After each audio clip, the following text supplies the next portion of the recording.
Welcome back to the Kind of Funny Screencast. As always, I'm Tim Geddes, joined by Greg Miller. Hello. Ow! The big dog, Kevin Coelho. What's up, guys? The Nitro Rifle, Andy Cortez. Hello, everyone. And the producer / seducer, Nick Scarpino. It's more and more stuff's getting added to Greg's background, and now I want to live there. Now I want to be in that playroom.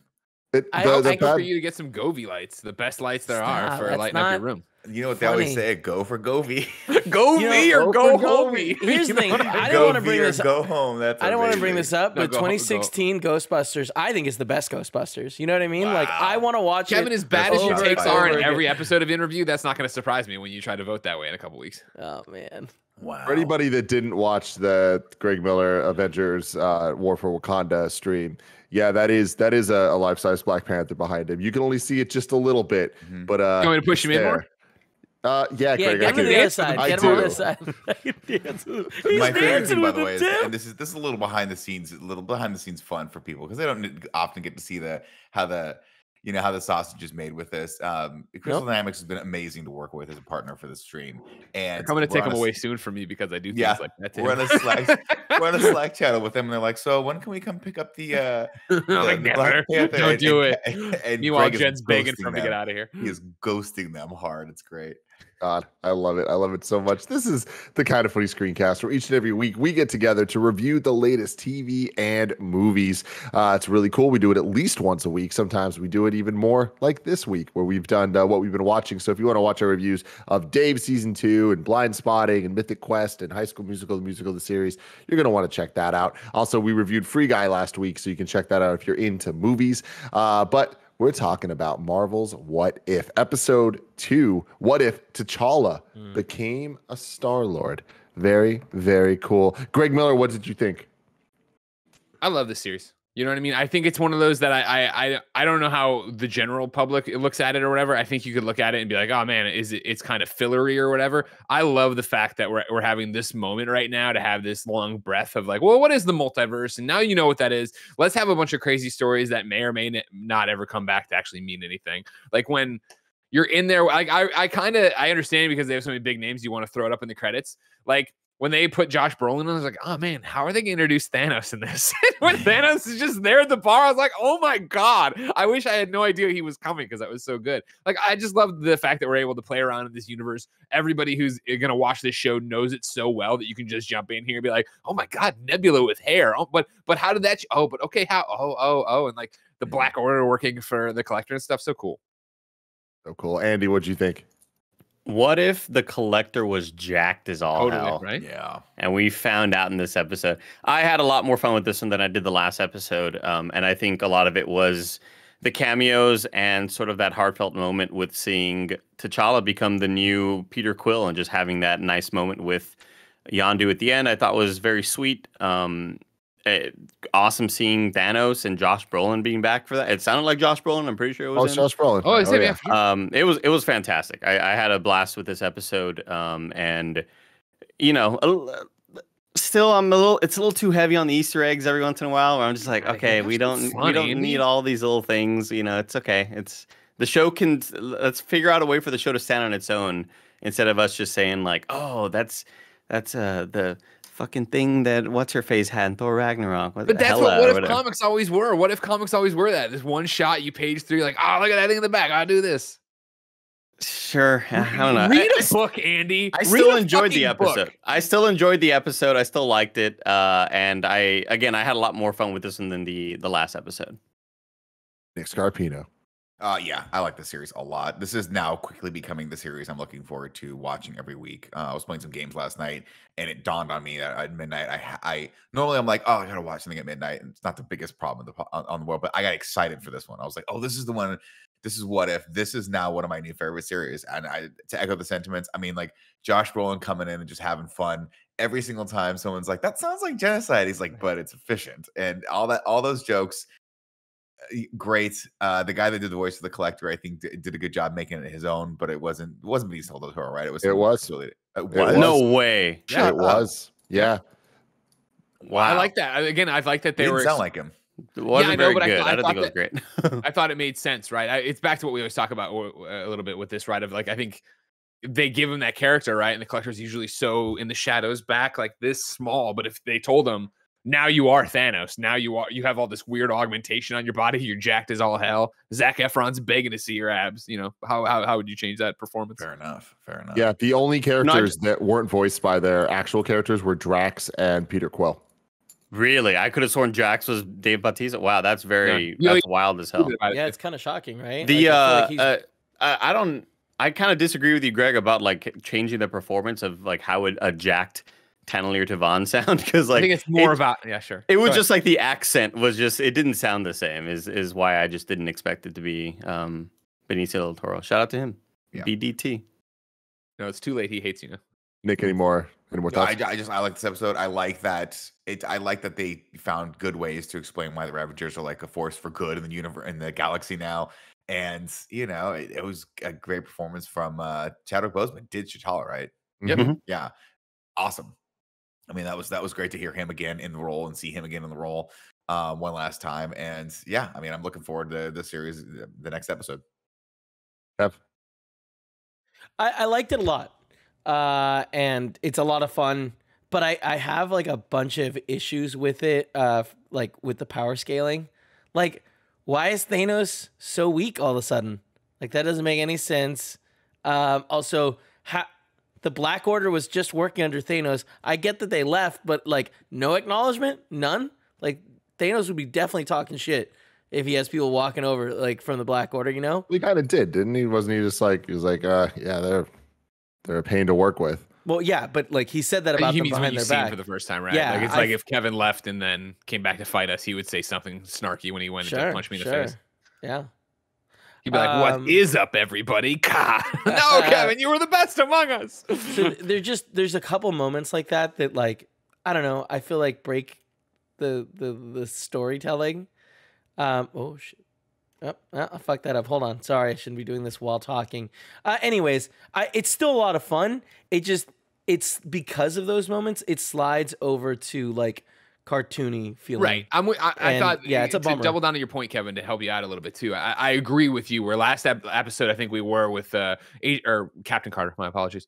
We were talking about the action being a little bit more over the top, right? When she punches the one guy and like the nuts are and he doubles over, it's like, ooh, his eyes like bug out. Like there was a lot.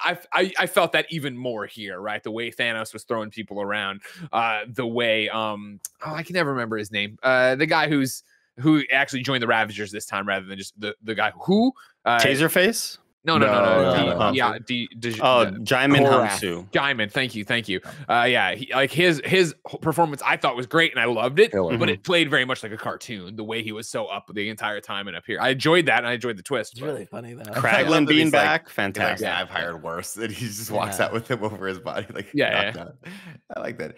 I mean, I think it was all these are such nice role reversals. I think for the movies we've already seen, and I'm the thing that I'm most surprised with and most delighted with is that these are stories that we kind of have seen before, but not really, and they're able to kind of retell the story from a fresh perspective. And you know, I liked it. I mean, I like that we got. I thought this one felt less rushed than the first one. I thought this one was like, which is crazy because it's way more of a turn than Peggy being Captain America, in my opinion, right? Like, oh yeah, the Peter Quill story from Guardians of the Galaxy is completely different than this one, and it's just cool to see. Yeah, I liked the first episode a lot, and this one I just loved. I thought that they absolutely nailed it for what the show can do, and I think that it coming after that last episode really shows like the range of what the show can be, where it can just kind of be a retelling of an old movie with just a slight twist, or hey, no, the basis is the old movie, but it's nothing like it at all because there's so many ramifications of this one change causing so many different things, including the Ravagers being this force for good. T'Challa just kind of like changing the universe, like conversation by conversation, including Thanos. And with the Easter eggs and stuff, I love it because I feel like it works for the plot and character development of the show itself, where this is strengthening our thoughts of the characters in old things, even just like getting us to understand names. I'll never get bored of hearing the name Proxima Midnight be said. And for them to actually say it in this is cool because it's just like when we rewatch Infinity War eventually, we're gonna have a little bit more connection with these kind of side characters, like Karina, even in this, the girl that the Collector has. Like, you know, she had that moment in the Guardians movies, but it's like the show is so good at being able to just be like, hey, you already know the stuff, so we don't need to set it up, but that allows us to go just a little bit deeper, so it cements in your mind a bit more. And in terms of pacing, like, I think that last week's felt more rushed to me than this one did, just because we were familiar with how it was supposed to play out and how it was supposed to all feel, whereas this was just kind of every single thing was new to us, and new elements at least. But with that, it is still rushed, but I appreciate it. I love that this show's just like, we're not going to waste your time. Like, this isn't the movie you already saw. This is something different, and we're showing you the things that are different. And jumping into that, I thought the performance in this were a marked improvement over as an overall over the first episode's cast. I think the only one that I was a little let down by was Sean Gunn as Kraglin in this. Like, it just didn't fit right to me, and it felt more like Bucky last week. But everyone else I thought was incredible. Like, you guys were talking about the Korath the Pursuer, the Jaimon Hansu from Furious 7. He was fucking awesome. I loved his performance, and T'Challa was amazing. Like, so damn good as Black Panther, with a little bit more swag as Star-Lord, but it wasn't as over the top as I expected it to be, based on the trailers and stuff. And I like that it wasn't just what if T'Challa was Star-Lord the character. It was more like, what if T'Challa had this role, like had this responsibility and relationships with the people Peter Quill did. And they talk about at the beginning, right? They talk about like the difference between like nature versus nurture, like what makes you, and that's what's so cool about this is like it's that he would have been this no matter what. And I love that. I love that he would have been him. He would have been the king. He would have been Black Panther no matter what. And then they put him in this environment. He's like, I want to make Earth, like, I mean, that was the whole story of Black Panther. I was like, I want to go beyond Wakanda. I want to go and I want to make Earth a better place. And I was like, I want to make the galaxy a better place. And that kind of almost explains away why he just decided to never go home and say what's up to his parents, which I thought was a little bit of a no, remember that he gets lied to. He gets lied to by but come on, dude. He's like, very clearly, he's clearly the leader of this group. I know that Yondu is like, no, I'm the captain of the ship, but he would have gone home if he wanted to go home. So they needed a better explanation for that, in my opinion, because I'm like, there's no way you're gonna stop this. This guy's like world famous. It's like trying to stop, you know, the most famous celebrity in America from coming back and like visiting Beverly Hills, you know. It's just, that's fine though. I mean, we needed an excuse for him to stay out there for a long time, and he made a lot of friends along the way. But I love that we get to see Ego at the end. Well, I mean, that's the whole thing too, is I love that it ends with like a horrible ending. It's just like, yo, all these things were so much better, and Thanos doesn't happen. It's like, yeah, but everyone dies. Yeah, but the Earth is destroyed by Ego. So yeah. Like, oh no. But Caress's hair still looks good even as a galaxy, cartoon. right? Or all the universe is destroyed by Ego. Because he planted seeds. Yeah, he would take over all things. But they said the Watcher says like possibly. He says, but that's a story for another time. Yeah, we might get out of it. We probably will. Or not, maybe. I don't know. But we could totally. Do you think Peter Quill's not a good guy at heart? Is he not the same way as T'Challa? Yeah, I mean, I think there's a lot that has to go into it. And even if he is, he's just a dude. Yeah, no, don't get me wrong. This podcast is brought to you by Canva. Guess what? You see all the cool stuff happening and Kind of Funny all the time. The new motion graphics from Tim or from Roger or from Nick or whatever. Guess where they learned to do a lot of that stuff? The new stuff, because they had basic skills before, but not expert skills. They've been learning it from Canva. Canva Pro is the easy-to-use design platform that has everything you need to design like a pro. No matter what you're creating and sharing, Canva Pro has everything you need in one place, including a collection of over 75 million premium photos, videos, audio, and graphics. Plus, Canva Pro comes with time-saving tools that simplify and speed up the creative process. Just go to canva.me/kindafunny to get your free 45-day extended trial. That's canva.me/kindafunny, canva.me/kindafunny. Our next sponsor is Stamps.com. If you know anything about Kind of Funny, you know we've been using Stamps.com for a long time. When Joey was sending out a whole bunch of Patreon stuff way back in the day at the office, she had to start using Stamps.com because we were using so many stamps and it's easier to use. Stamps was Stamps.com. You can mail and ship anytime, anywhere, right from your computer, send letters, ship packages, and pay less, a lot less, with discounted rates from USPS and UPS. Stamps.com saves businesses thousands of hours and tons of money every year. Stamps.com is no-brainer, saving nearly 1 million small business owners like you time and money. And With their switch and save feature, you can quickly compare carriers to find the best rates every time. Stop wasting time going to the post office and go to stamps.com instead. There's no risk, and with our promo code KINDAFUNNY, all one word, you get a special offer that includes a 4-week trial plus free postage and a digital scale. No long-term commitments and no contracts. Just go to stamps.com, click on the microphone at the top of the homepage and type KINDAFUNNY, all one word. That's stamps.com, promo code KINDAFUNNY, stamps.com. Never go to the post office again. But the thing, of course, I have to bring up is the music. I love the mixing of the Black Panther themes with the Guardians theme. It was fucking seamless and it was awesome. And the Wakanda score is so dope and has grown on me so much. And I love that it's turned into like the dopest like Easter egg reveal sound with that little like the drum sounds, the little doo-doo-doo. And like when we saw AO in Falcon and Winter Soldier, and it's like we just hear that sound, we're like, oh, we know what the fuck this is. And same thing here. It's like we hear the sound, you see the ship, and it's like, this is fucking cool, man. They got something. They got something there. I'm loving it. What's next week's episode? I'm loving it. Next week's episode is Fury's Big Week, which is fun. It takes place between or during Iron Man 2 and Incredible Hulk, where Fury did all the like Avengers assembling stuff from the first Phase 1 movies, and Thor as well. So because that all took place in 1 week. Here's my big question. This is more of a question for Greg because he's probably the only person that remembers the 80s and the crazy movie that this was. When is Howard the Duck going to get his due? Oh, that they're building up to this shit. You know that it's going to be a Disney Plus animated show or whatever. It's got to be right because that's Green. He's my favorite character in this whole thing. He was like, "It's happy hour at the bar." It's like he doesn't want to leave. He's happy. He's sitting in his bar. I like when he did another one of his dumb duck puns, and he's just like, nobody says that. That's not a thing people say. Yeah, what was the pun? It was like if it's something you go duck. If you need your luck, you go duck or whatever. Yeah, something like that. He's like, nobody says that. You're like, whatever, man. God bless Seth Green. Yeah, I thought that was great. It was a fun little surprise there. I was gonna say. I forgot. I lost it. I was going to say something. But yeah, I also love. I mean, this is a weird kick for me, but seeing the what is it? The Black Order is that what they called it? Yeah, that was cool. But seeing the gang, the Thanos gang, actually protecting the Collector, I was like, that was a special kind of cool. Like Proxima Midnight and the Hammer guy and the guy was like, that's the Black Order, right? Yeah, all those guys were cool to see come back, and I wasn't even like, I'm like, that's why I like this is the strength of the series. I didn't really care about those characters in Infinity War, Endgame. But seeing them come back, I got a kick out of it. I was like, oh, it's cool. We get another once around with these guys. Greg Miller, kind of funny. After you played Marvel Ultimate Alliance 3 and you had to fight him there, did you care more about him on your second rewatch of Infinity War and Endgame? You know, I did. Turns out I did. I thought it was funny they got just as stupid deaths as they got in the Infinity War. No, in Endgame. Right. Well, I thought that. I mean, Kevin, to your earlier point, like I was like, "Oh, Thanos is gonna hand this guy his ass right now," and he got punked.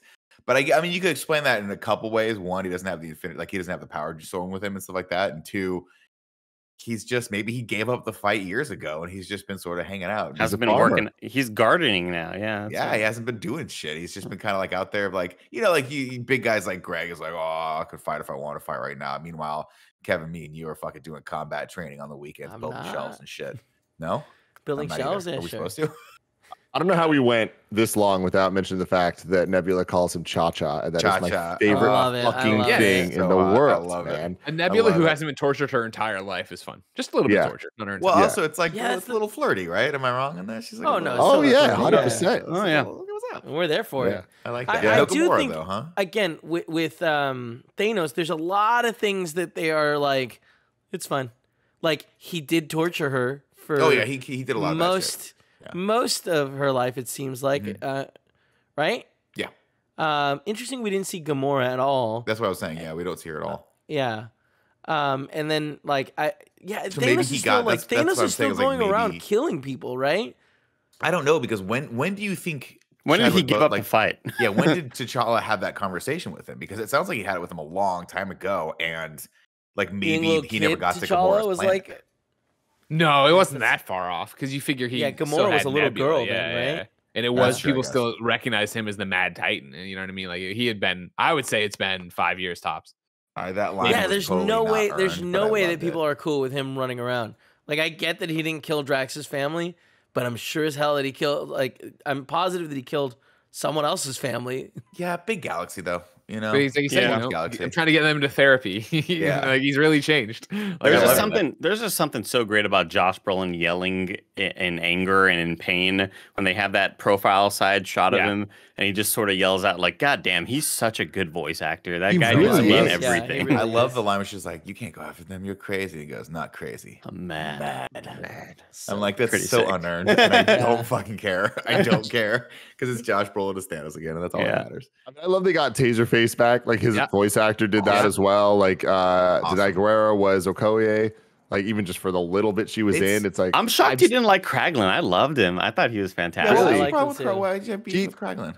I thought the line reads were like they felt like line reads compared to I just acting. didn't give him much. And I also to do. didn't feel they didn't sound like him, but like that in the same way that I write that off with Benicio del Toro, where it's not him, it's a different character. It's a different version of him, like drastically different. And Kraglin even drastically different. He's not the little like, pardon my pun, Weasley guy that we see in It's not a pun. Guardians This is what One. it all comes back to, right? You announced before we went and saw the Suicide Squad, you were a Weasel main. That was going to be your thing. You were standing for Yeah. Weasel, and then that movie Hard. did Weasel dirty. No Yeah. spoilers for that, everybody. It And now really you're did. all cranky about it. And now No, you're taking I it love out on him here. You need to I look love- inside. Now you've attacked He's Sean Gunn's fantastic. character. You You know need what to I look mean? inside. I won't stand for it personally. We're gonna have Sean, I'm Gunn sorry. on the That's podcast kind of funny. We 17 years apologize. from now. Nah, Roger, I'm gonna- cut this out and send it to Sean. podcast within a podcast of just like the people that just didn't cut it. And currently number one is Sebastian Stan as Bucky Barnes, and number two we definitely You know, have Sean Gunn. Gunn. That's I'll crap. be No honest way. with you guys. Benicio del Toro is above Sean Gunn. I need a revote, Greg Miller. I need a revote on this one, dude. I mean, you can put them both on the list. You know what I mean? No shot. Dude, I thought you guys were a little crazy. I didn't want to like disagree with you guys too hardcore last week because I was like, I don't remember Sebastian Stan's performance being that bad. But I'm like, I'll shut up. But like maybe I was taken by the episode, so whatever. Maybe it was the glow of the new relationship I have with this show. Went back and popped on 5 minutes of the first episode just to watch it on my TV finally. And yeah, you guys were right. It was pretty bad. It was pretty bad. But no, it still loves. I'll love to Sebastian Stan. Still loves. Oh yeah, absolutely. And like my thing is, I don't think that either of them are the worst things ever. And No, more than that, no, it's like they I didn't don't ruin even the I don't want to episode. focus on the bad because I thought the voice acting in this episode was fantastic. Like some of the best I've heard in any animation ever. And you know, these are a lot of them are not known as traditional voice actors. So I thought they really brought it. And I'm looking forward to this continuing. And like I love, again, like I said earlier, I love that episode 1 had its vibe, episode 2 had its vibe. Like, are we just going to continue getting totally different vibes? And will they come together? Love all these questions. Here's my last point on this, and I know we got to go. This is why this show I think is strong. I would watch a whole season of just this cast and this crew doing whatever they're doing in the galaxy. And I would have said the exact same thing for the first one. Remember last week I was like, I hope it's all Peggy Carter and I hope it's all this story and we get to see how this evolves. And it's the same with this. Like they could literally splinter all these episodes out and just make each one of these a season. And I would definitely be in for that. And I think that's super cool. Hope that maintains. Did they cut the mustard? No, I think they rushed it. What's up, everybody? Welcome to Rad Guys Complain About Bad Lines. I'm one of your hosts, Greg Miller, alongside the rest of the crew. Currently, we have number 1, Sebastian Stan, as somebody who rushed his performance in Captain Carter. And then number 2, we want to put Benicio del Toro. Because here's the thing, Sean Gunn I don't want on the list because I thought Sean was great. Benicio del Toro, I did have the thing of like, oh, is this him? Isn't it him? Okay, But it is him. I him. still think the character was fun to watch. I thought it was good. I didn't think that was bad at all. I just didn't know it was Benicio del Toro. He wasn't doing his like he wasn't doing his normal thing. But I was like, oh, this guy, whoever did the voice for this, I thought was capable. He was just much more formidable sounding, which I think was the direction of it. Where he had to be this. They were like, you're not this meager, like weird hoarder anymore. You're this jacked out gangster now, and you have to play it like that. Didn't Benicio del Toro have the stuttering in Star Wars? Not in did. here. Not Yeah. I thought he had a little bit of a He's just thing so with it. weird here, you know. Maybe it was Star Wars. Sorry. Magnificent.